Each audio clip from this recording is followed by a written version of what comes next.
भैया कुछ आदमी बना हुआ तो कुछ करा तो फायदा दे तो यार, तुम नुकसान करियो नहीं तो चलाएगा तो हम लोग का कौन हुआ है? गोरी भाई के फर्म पे काम है, हमारा उनका पार्टनरशिप है। और कहाँ अव्वल ईटा लगा था मेरे भाई? एक साइड कहीं दिखाए दो पूरे हिंदुस्तान में कि जहाँ अव्वल ईटा लगा तो अव्वल ईटा लगाए कि को कमाए ले मेरे भाई पैसा। इस तस्वीर के पीछे की आवाज को जरा ध्यान से सुनिएगा और समझने की कोशिश भी करिएगा कि आखिर क्यों ये शख्स सीएम योगी के नेतृत्व पर सवाल उठा रहा है, और साथ ही सवाल उठा रहा है उस क्षेत्रीय मीडिया पर जो खुद के मान्यता प्राप्त होने का ढिंढोरा तो दिन रात पीटती है, लेकिन मुद्दे की बात तक सुनना गवारा नहीं समझती। गोश वाले मामले में कई लोग गंधवाई दूं में इतनी मेहनत की है, तुम बर्बाद हो गए वही मत भी। पुलिस वाले लूट लूट हमें करोड़ों रुपए का टेंडर हो तो डूडा विभाग में मंत्री जी खुद करावत है। एक बार चलाए थे खबर भैया हमरे, अब जानिए डीएसओ को जाना तो बताओ था डीएसओ में कुछ, डीएसओ साहब देखो खबर इसमें कुछ लिखे ना है, इतना तो नहीं जाने में उसका कोई ना बार बनाए कोई मजबूत आदमी है। उसके 92 मंत्री हैं योगी सरकार में, चिल्लावा करो इतना। हम लोग धरना धरना हुआ जाएगा, तब बवाल किया हुआ, डीएम हुआ ज्ञापन हुआ, मुख्यमंत्री हुआ ज्ञापन, कहूँ कुछ नहीं हुआ। कई जनप्रतिनिधियों और आम जनमानस ने जिला पूर्ति विभाग पर गंभीर आरोप लगाए। कुछ ने वीडियो वायरल किया तो कुछ ने लिखित शिकायत की, लेकिन जिले में तैनात होते ही छापे पर छापे मारने वाले जिला पूर्ति अधिकारी अनंत कुमार अब जांच की बात तो करते हैं, लेकिन जांच करवाना जरूरी नहीं समझते। वजह ऐसा है, सोशल डिस्टेंसिंग किसी एक आदमी के बस का नहीं है जो ठीक करा ले। लोग बेताब होकर एक दूसरे के ऊपर चढ़ते हैं, अपनी जान की परवाह नहीं करते हो, तो केवल पुलिस ठीक करा सकती है, मारे डंडा। सर वहाँ पर पर्यवेक्षक आपके नहीं थे, अगर पर्यवेक्षक बैठे होते तो शायद ऐसा नहीं होता। तो मुझे आप बताइए, मैं देखता हूँ किस विभाग के पर्यवेक्षक लगे, उनके विभाग से हेड से बात करता हूँ कि आपके पर्यवेक्षक नहीं पहुंच रहे हैं। तो सर बताइए तो हम आपका जो आपके इंस्पेक्टर का काम है वो करें, और दौड़ते फिर सबके एक एक जगह का हम बताएं फिर आपको। नहीं वो आपका काम नहीं, वो इंस्पेक्टर को ही करना चाहिए। लेकिन अगर आपकी जानकारी में कोई चीज आई है, आप बता रहे हैं, तो अगर आप भी बता देंगे तो जल्दी हो जाएगा। बिल्कुल सर, इसीलिए हम आपको बता रहे हैं खबरों के माध्यम से भी और फोन पे भी। पहले हमने आपको बताया था कि कोटेदारों का ये कहना है कि गोदाम से अनाज कम आ रहा है, इसलिए मजबूरन हम 1 किलो कम दे रहे हैं। हमने आपको इसी नंबर पे फोन करके सूचना दी, आपने हमको किसी दूसरे के ऊपर टाल दिया। सर सिस्टम ऐसा बन चुका है पूर्ति अनाज योजना का कि सीधा 1 किलो अनाज सीधे काट लिया जाता है। आप चलिए अब दिखवाते हैं, कोटे पे देख लीजिए। तो भी हम सारे इंस्ट्रक्टर को बोल देते हैं कि एक बार दौरा करें, सब देख लेंगे। जी सर, वो जांच के लिए आपने कहा था जांच करवाएंगे, तो क्या हुआ सर उसमें? करवा रहे हैं, हुआ कुछ नहीं। अच्छा, करवा रहे हैं अभी। तो सर कब तक उम्मीद की जाए? कब तक उम्मीद की जाए? अगले हफ्ते उम्मीद करिएगा। अगले हफ्ते? अच्छा सर, गोदामों का भी कुछ किया है? गोदामों का क्या करेंगे हम? मतलब आप नहीं जा सकते हैं क्या वहाँ? गोदाम डिप्टी आरएमओ जांच कराएंगे। नहीं, आप नहीं करा सकते हैं? नहीं, हम कराएं क्यों? अगर करा भी सकते होंगे तो क्यों कराएं? जिसका जो काम वो करेगा कि हम आवाज की जांच कराने लगे। नहीं सर देखिए, आप गर्म मत होइए, हम आपसे सिर्फ पूछ रहे हैं क्योंकि वहाँ चुनने हमारा पैसा लिया जा रहा है, तो वो तो जांच करेंगे नहीं डिप्टी आरएमओ, इसलिए हमने आपको सूचना। Deputy RMO sir, deputy RMO के पास हमारा आदमी जाके, रिपोर्टर जाके बता चुका है। क्या बोले?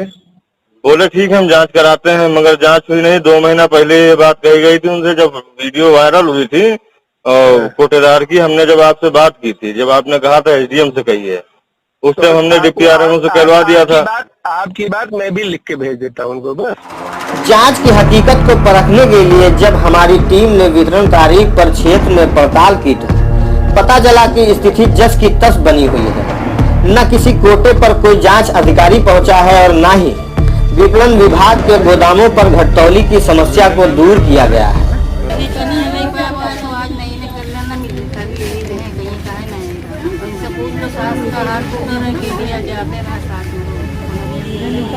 हमने जो ने बताया था कि गल्ला जो है अंगूठा तो गले ही नहीं आवा तो जल्दी पड़ के भी मुंह से कपड़े आमिष तो विदा जी ने 15 के लोग नहीं 5 नोट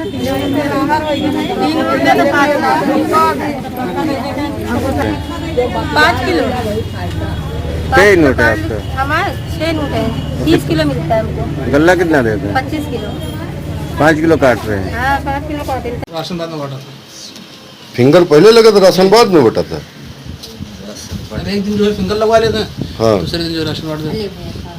इससे सहूलियत रहा था थोड़ा, भीड़ भाड़ का कम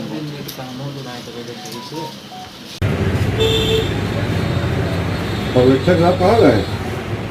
आए थे, किसी का फोन आया है उनके पास, उसके बाद देखते हैं। क्या नाम है पर्यवेक्षक का?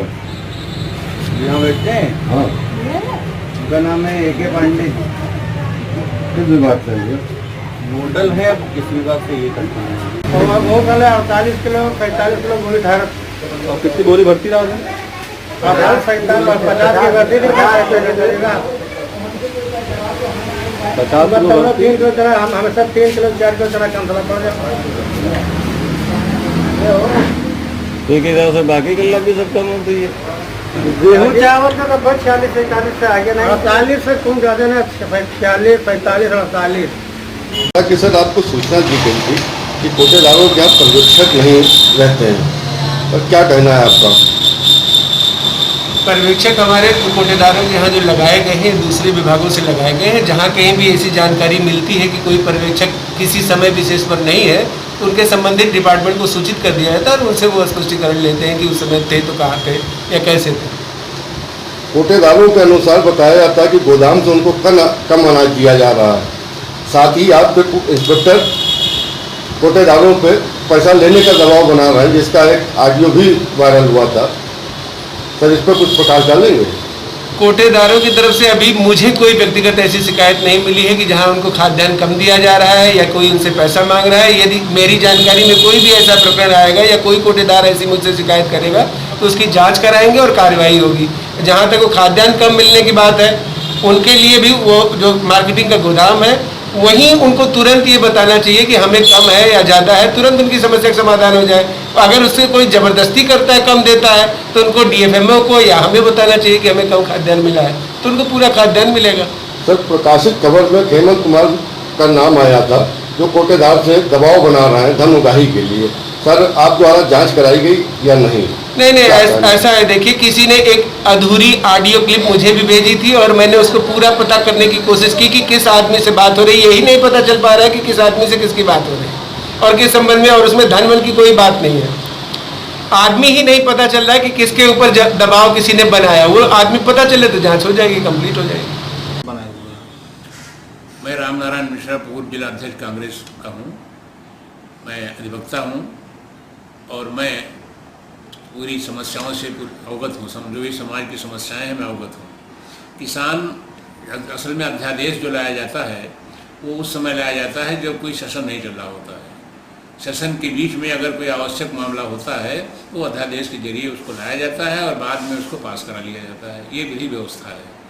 अब इसमें ये किया गया है कि इन्होंने एक अध्यादेश इस संबंध में लाया है समाज के सामने, किसानों के हित की बात कह करके कि किसान जो है उसको हित के हम काम कर रहे हैं और ये बहुत आवश्यक अध्यादेश है। जब भी कोरोना का अंतिम चरण भी चल रहा है, अभी आदमी उससे पूरी तरह से निजात नहीं मिली है, फिर भी ये अध्यादेश लाया जाना कोई बहुत आवश्यक नहीं था। लेकिन सरकार ने केवल फर्जी हमदर्दी किसानों की दिखाने के लिए ऐसा अध्यादेश लाने की कोशिश की है और पास भी करा लिया है उसको बिना। जबकि नियम यह है कि जब भी कोई अध्यादेश पारित किया जाता है, लाया जाता है और उसको संसद में पेश किया जाता है तो उस पर क्वेश्चन आवर्स बहुत ज़रूरी होते हैं, प्रश्न किए जाते हैं, उसका उत्तर देना होता है और जब सर्वसम्मत हो जाती है तभी अध्यादेश को पारित किया जाना चाहिए। लेकिन सरकार ने मनमाने ढंग से और बिल्कुल ध्वनिमत से पास करा दिया कि जैसे किसी ने कोई विरोध ही नहीं किया। तो इस तरह से बहुत ही एक प्रकार से सरकार का जो कंडक्ट है, जो उसका तौर तरीका है, वो बहुत ही गलत है और अलोकतांत्रिक है। इसका जो है पूरे समाज में बहुत बड़ी व्यापक असर हुआ है कि मनमानी ढंग से किसान जो है, जिसके पक्ष में बताया जाता है कि हम विधेयक लाए हैं, वो किसान स्वयं सहमत नहीं है, वो खुश नहीं है। तमाम आंदोलन पूरे देश में हो रहे हैं।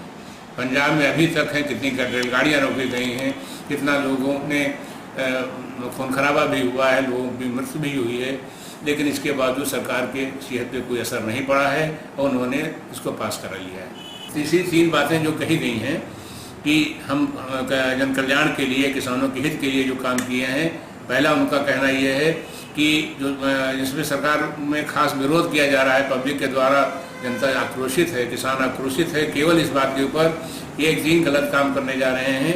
उसमें पहला यह है कि मंडी समितियों को समाप्त किया जाना चाहिए।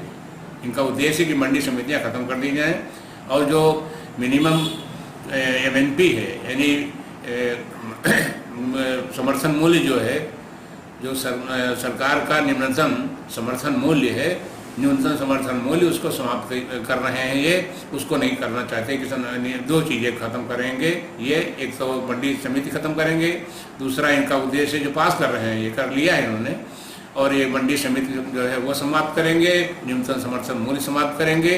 और किसान को कलेक्टिव फार्मिंग के लिए भी है कि वो गल्ला बेचेगा, बाहर जो लाके बेचने की बात है बड़ा व्यापारी ही ले जाके बेचेगा। किसान सीधे इसका लाभान्वित नहीं, उसको लाभ नहीं मिलने वाला है, क्योंकि वो जो बड़े व्यापारी हैं वही इसको ले जाकर के बाहर बेच सकेंगे।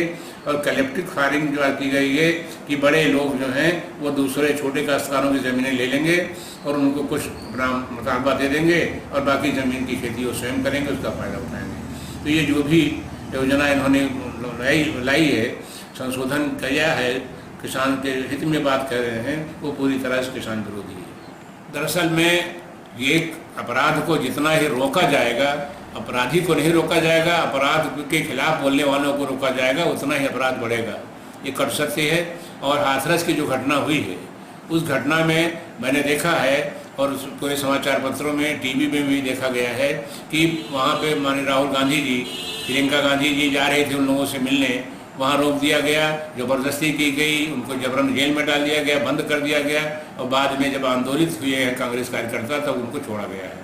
तो इस तरह से बड़ा ही गलत, और तमाम पार्टियों के लोग हैं जिनको रोका गया है। घर परिवार के लोगों को भी उसकी पुलिस ने ज़बरदस्ती उसकी बॉडी का डिस्पोजल कर दिया है, उसको अंतिम संस्कार कर दिया है, जला दिया है उसको छीन करके घर वालों से।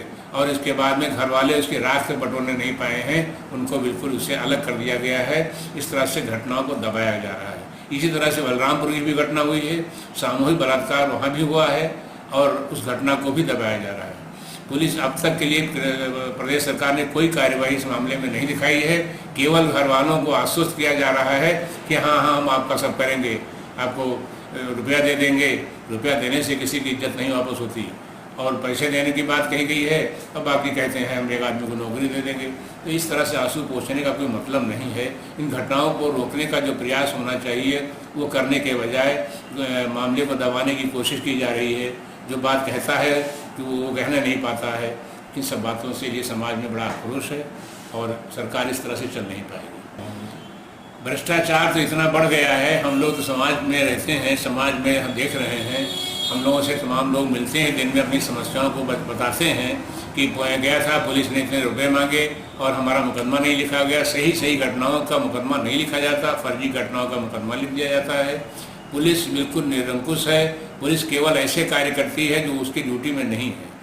केवल ऐसे मामलों में पुलिस दखल देती है जिनका कोई मकसद नहीं है, जिस पर उनको कोई अधिकार नहीं प्राप्त है कानूनी रूप से, लेकिन पुलिस जबरन कर रही है। और इस सब के पीछे सरकार जो है निरंकुश है, कोई कार्य नहीं करती। कुछ ही लोग ऐसे हैं पुलिस के जो सरकार के हिसाब से चल रहे हैं। ज़्यादातर मैं समझता हूँ 99% पुलिस के कर्मचारी और अधिकारी ऐसे हैं जो भ्रष्टाचार में लिप्त हैं और वो केवल उगाही उनका काम है, न्याय से मतलब नहीं है। जनता जनार्दन के हितों की अनदेखी कर रहे हैं, वो उस पर कोई ध्यान नहीं दे रहे हैं। लोकतंत्र का चौथा स्तंभ जो है वो पत्रकारिता है, लेकिन पत्रकारिता का मकसद अब ये हो गया है कि केवल सत्ता के जो लोग हैं, सत्ता में बैठे लोग हैं, उन्होंने इनको मैनेज कर रखा है, उन्होंने खरीद रखा है और वो पत्रकार सब बिके हुए हैं। जो उनके अपने पत्रकार हैं वो इस तरह से हाईलाइट करते हैं, सरकार की कमियों को छुपाते हैं और उनको ये पब्लिक में जो है जनता जनार्दन में इस बात का वो संदेश देने की कोशिश करते हैं पत्र के माध्यम से कि सरकार बहुत अच्छा कार्य कर रही है। जितने भी सरकार के हित की बातें होती हैं वही समाचार पत्रों में लाई जाती हैं, जो सरकार के विरोध की बातें होती हैं वो नहीं लाई जाती हैं। इससे जो है वास्तविक चित्रण जो समाज का है, वास्तविक कमियां जो हैं समाज में, जो जिससे लोग व्यथित हैं, परेशान हैं, गरीबी हमारी बढ़ती जा रही है, दुराचार बढ़ता जा रहा है, ऐसी घटनाएं हो रही हैं जिसके बारे में आदमी कल्पना नहीं कर सकता, लेकिन वो पत्रकारिता के द्वारा वो उजागर नहीं किया जाता है, उसको छुपाया जाता है। सरकार की हमदर्दी में सब पत्रकारिता के ज़्यादातर लोग पत्रकार जो है बिके हुए हैं। समाचार पत्र, टीवी चैनल सबको जो है वर्तमान सरकार ने खरीद रखा है और इससे समाज में बहुत ही गलत संदेश जा रहा है।